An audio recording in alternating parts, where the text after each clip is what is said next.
Hola, soy Donideo y es la mesa de hoy.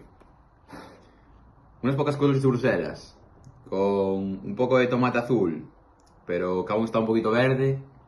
Y luego un bocata de pastel de champiñón con tomate, gambas y queso de oveja. Luego, para acompañar, un poquito de agua.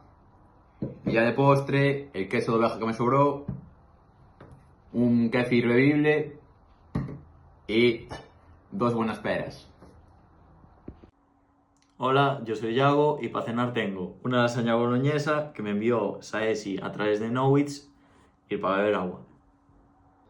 Hola, hoy también soy Yago y tengo para cenar un poco de medio kilo de zorza, unas pocas patatas y 4 huevos fritos con sal. Para beber agua y nada de postre.